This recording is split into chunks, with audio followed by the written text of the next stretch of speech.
Good morning po.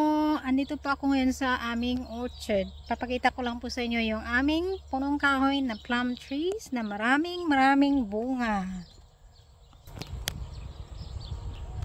Ayan po sila oh. Start na po silang mag-red, mag-ripening. Ayan. Kaya lang may ano pa, may damage. So i-pick natin yung damage, hindi masisira din lang naman ito. At marami pa naman pong bunga. So hindi naman sayang yung isa. Kasi marami na rin ano. Marami kasing bunga dito. Oh, ayan.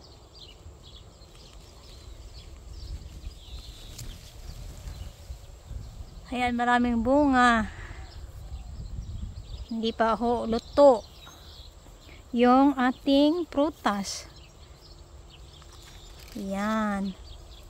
Ang dami. Ayan, parang ano lang oh, parang ubas. Parang grape siya. Grabe. Yan pa yung isa oh.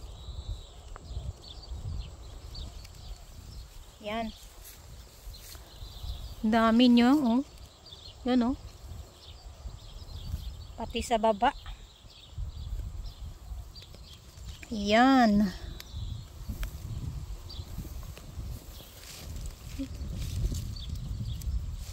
Pag ripe na siya, nagiging red. At saka matamis.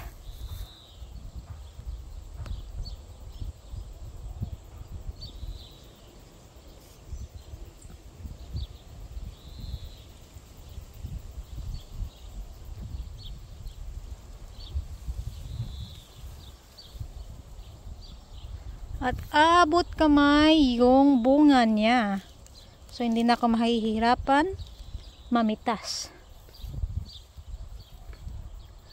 Wala pang knitting. So lalagyan ko yan ng knitting later on para hindi makakain ng ating mga ibon. Marami kasing mga ibon sa amin dito. Ayan oh, ang dami oh. Yan.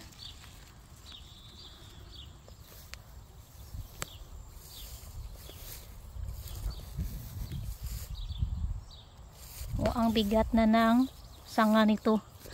Kaya nasa ano na ilalim. Ang bigat na kasi oh. Ayan. Super dami. Ganyan kalaki yung kahoy. Yan.